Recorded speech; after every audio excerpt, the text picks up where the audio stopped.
Chapter 12. Searching for Daylight. I stood alone on the morning of December 20th, 1989, and gazed out from a promontory that gave me a cruel vantage point of the invasion. To one side, across the hills, I could look in the direction of Tinajita, where we had a major barracks. There was an aerial bombardment, the sound of tracers whooshing through the sky, small arms fire and explosions. The sky glowed and shook periodically. The invasion was in full bloom, and there was no means of control or coordination. After the confrontation at the airport and our escape from the 82nd Airborne's perimeter, we received a radio message from the man I identified as JF, detailing the points of enemy infiltration, including the possibility that some of our own bodyguards had been bought off by the Americans.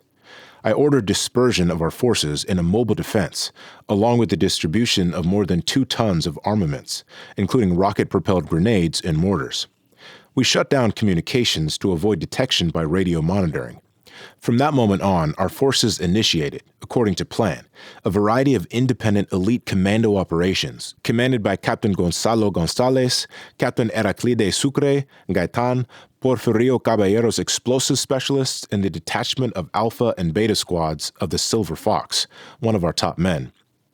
For their own protection and concern about reprisals, I do not identify JF or Silver Fox here. We stopped at Balbina Perinan's house.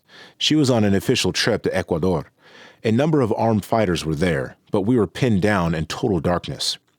In the distance, you could see flames coming from the direction of Torrio.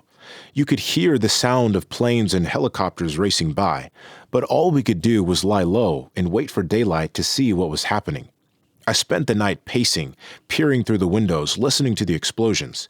Former President Solis Palma called from Venezuela at one point. Perinan answered, but the line cut off and the telephone no longer worked after that. San Miguelito offered a view across to Tinajita, but also down toward the city below. Suddenly, I saw tracer fire, the sound of weapons, and then a helicopter careening to the ground in flames. The fighting was particularly fierce in our vicinity. The general staff had gone to Tinajita, the last place the command should have gathered. The barracks was needed on a hill amid humble Panamanian homes. It took a pounding. The first attack at Tinajita missed the barracks and bombs fell among the nearby houses, killing civilians. The company based at Tinajita was known as Los Tigres, the Tigers. For a while, they were able to hold off the Americans. By 5:30 a.m., helicopter gunships had left the barracks in ruins. Bush and his cowardly war machine used Panama for target practice. Contending that they had to destroy our ability to fight them in the skies, for example, the U.S. Air Force chose the Rio Hato Air Base for the world's first wartime test of the stealth bomber. We were a proving ground for the Gulf War, which was to come later. Lacking any anti-aircraft support of any kind, a sense of impotence overcame the Panamanians, both regular Army members and the poorly armed members of the dignitary battalions, who had begun to put up a disorganized resistance.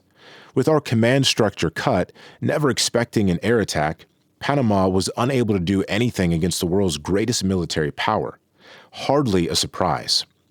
It was an overnight war, filled with Panamanian heroes facing insurmountable odds, filled with neighbors and friends tending to the needs of the fighters and their wounded, because they were patriots who believed they had the duty and the right to defend their homes, their land, and their countrymen. At dawn, there were many dead. In Panamanian terms, the invasion was the equivalent for us of Pearl Harbor, a strong and devastating aerial attack.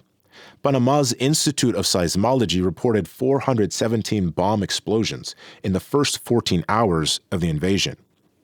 Had it been a land assault, we would have had the capacity to defend ourselves better.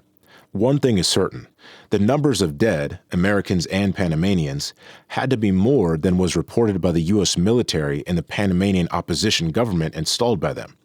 On the American side, an unreported number of helicopters went down. I saw 2 in San Miguelito.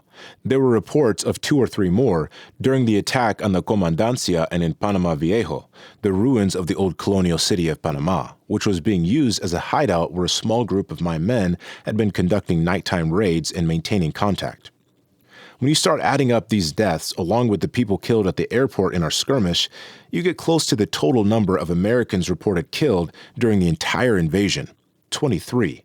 It had to be more. There was blood and destruction on the Panamanian side. Around the headquarters complex in Chorrillo, fire turned children, mothers, fathers, the elderly, entire families into ashes as they slept. People trampled the wounded as they fled the flames. Hundreds, perhaps thousands of dead, much more than the 320 people the Americans and their shameless Panamanian stooges claimed had died.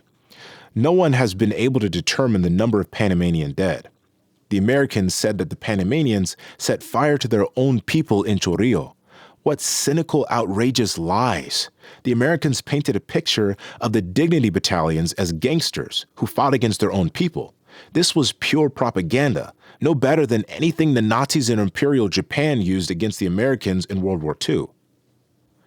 At around dawn, we saw 3 Black Hawk helicopters descend in a field not far from the house.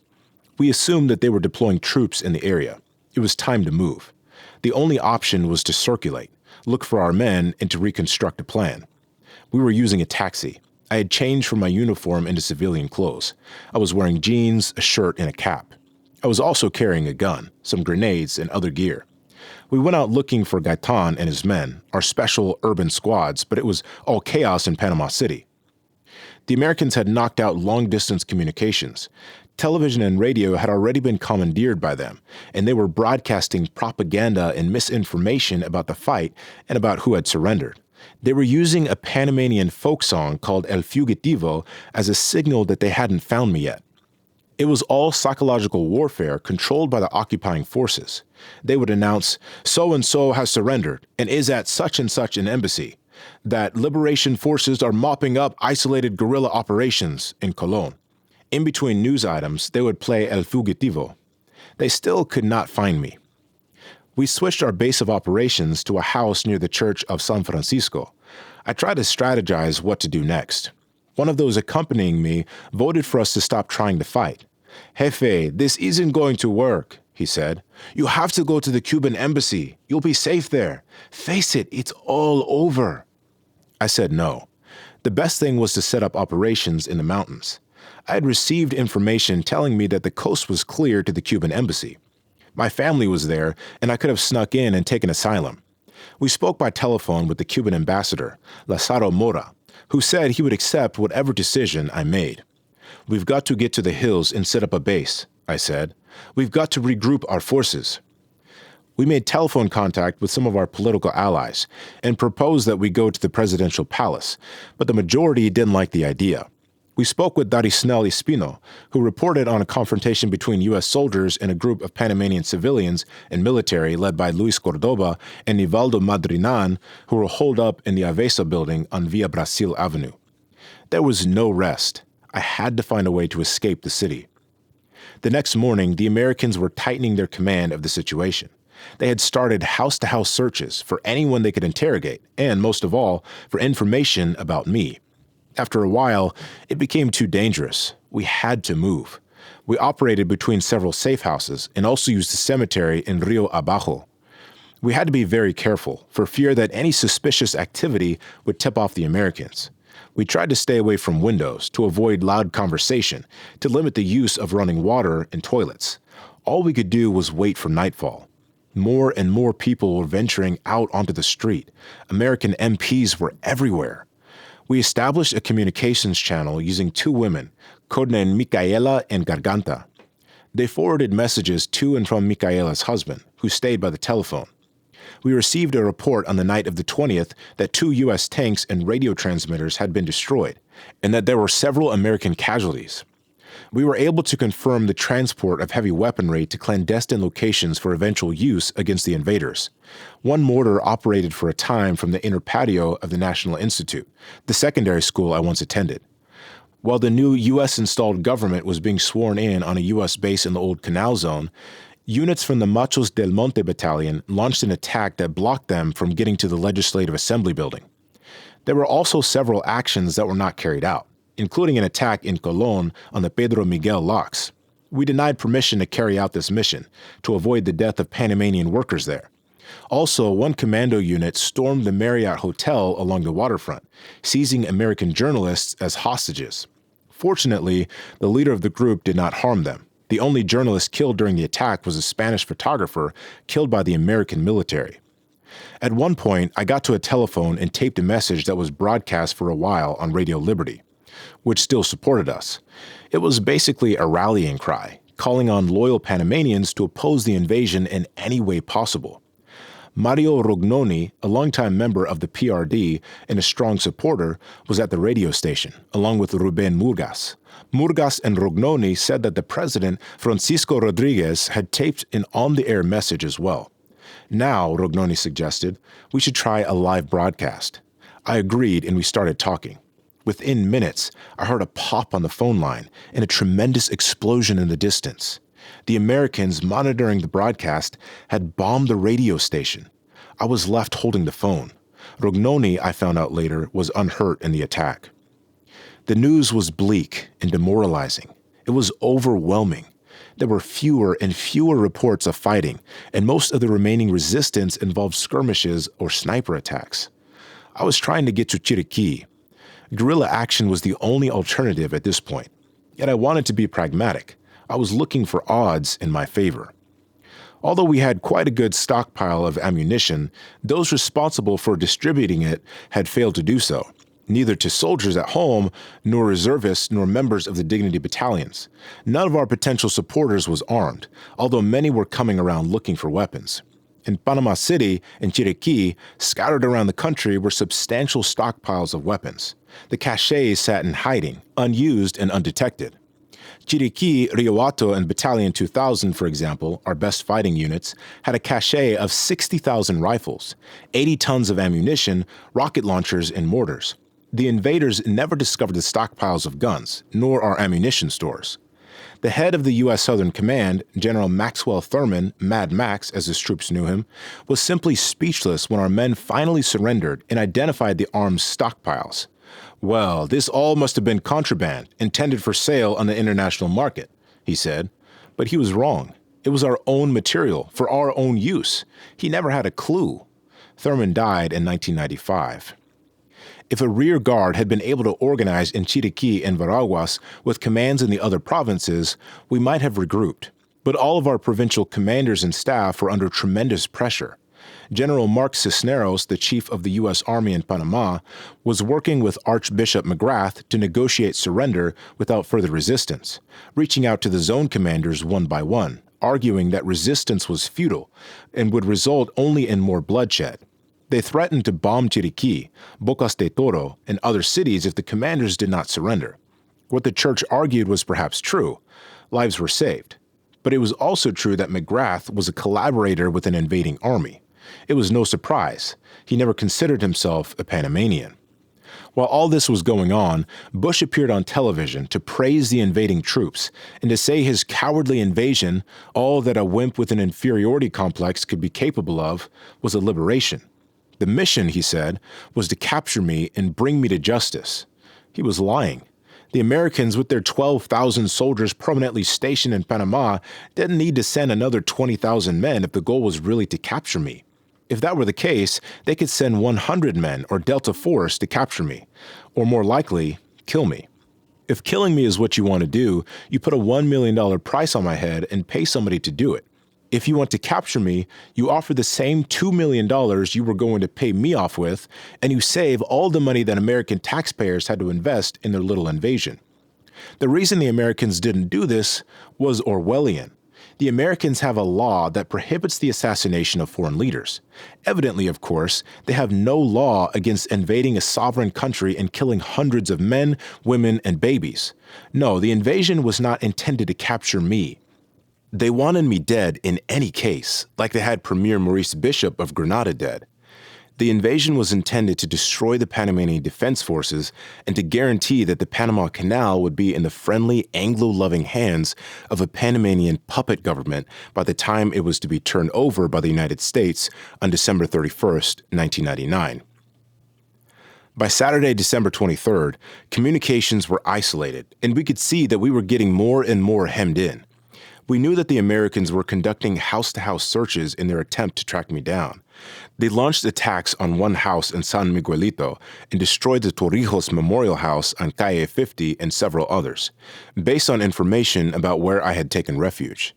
When the circle tightened even more, we moved to what I knew would be the safest place we could find, the cemetery at Rio Abajo. I was sure that the Americans would be too scared to go in there at night.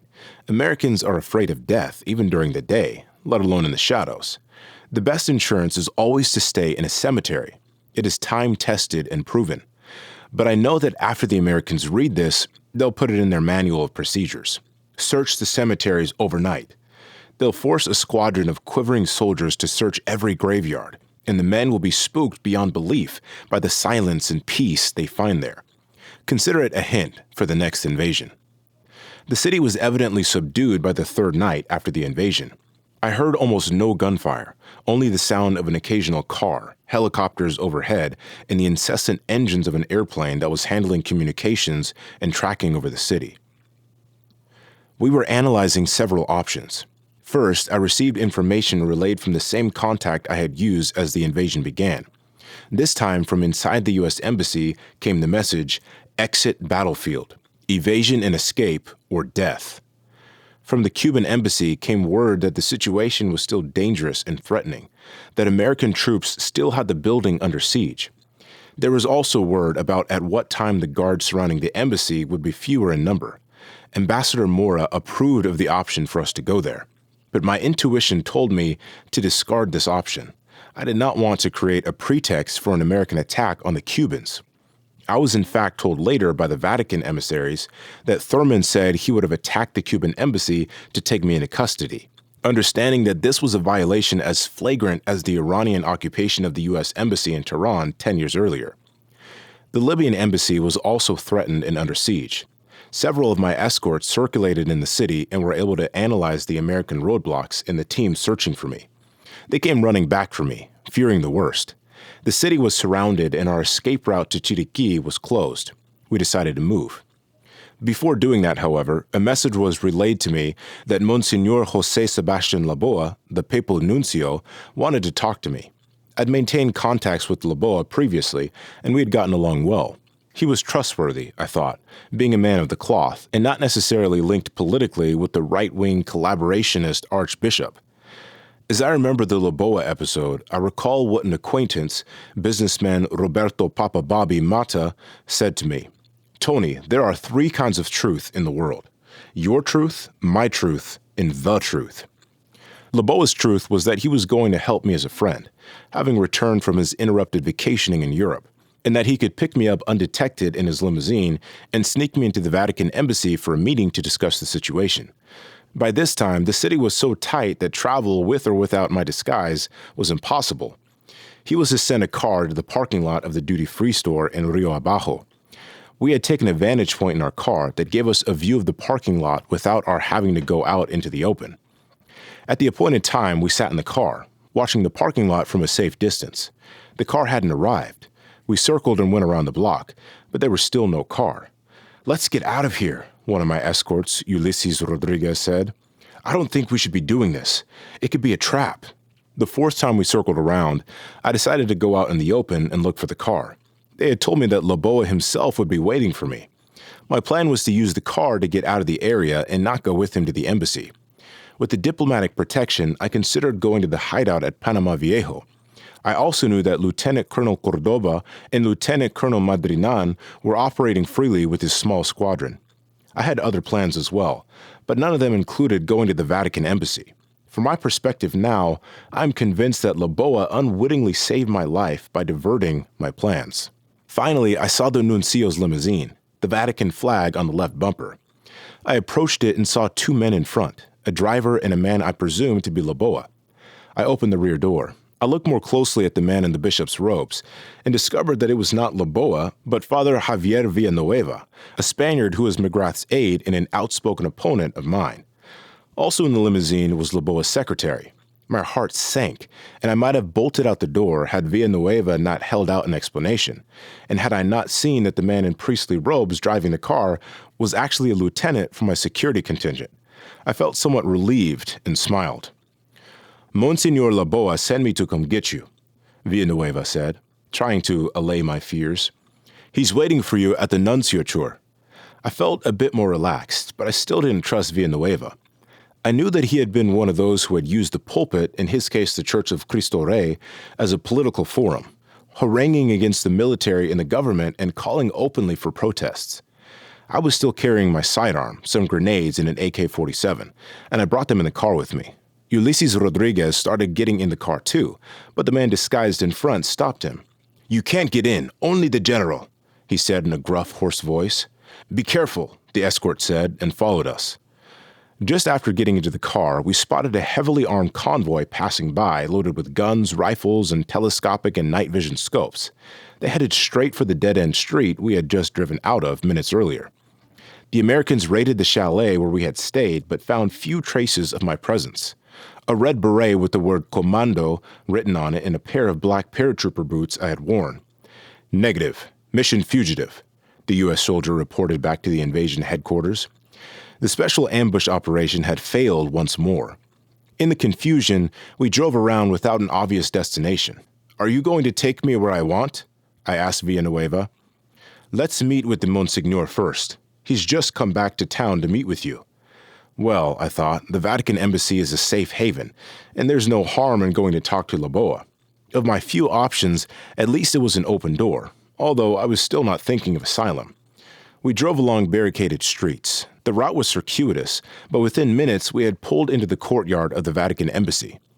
One of the first men I saw at the front door was none other than Eliezer Gaitan. "What's going on?" I asked him. "The nuncio is inside," was all he said. I was going to get my rifle, but Gaitan said he would get it for me. "I'll take it out when they put the car in the garage," he said. I went inside and encountered a busy scene. There were many other people there, all in civilian clothes. Those present included Father Velarde, who was our chaplain, Jaime Simmons, a prominent banker, and his children, Gaitan and 10 members of ETA, the Spanish Basque movement, who had been given asylum in Panama. There was also a strange Cuban man whom I didn't know. But once inside, they told me that Laboa wasn't there. "I've come to talk with Laboa," I said. "Where is he?" "He had to go out, but he'll be back," one of the bishop's aides said. I had little time to react to what he said, because I soon became aware of a distant rumbling sound, growing closer, gaining in volume. It was the sound of heavy equipment outside, tanks rumbling along the street. I started to go outside to retrieve my weapon. "Don't worry, we'll get it later," Laboa's secretary said. The limousine pulled away, and the sound of the machinery grew louder. Tanks were approaching the gates. What I had seen as an open door was a neatly designed trap, along with the prospect held out to me that something good would come of this. There were to be no negotiations, no simple little meeting, and there was evidently no escape. I was surrounded, thanks to the traitors working for the Americans.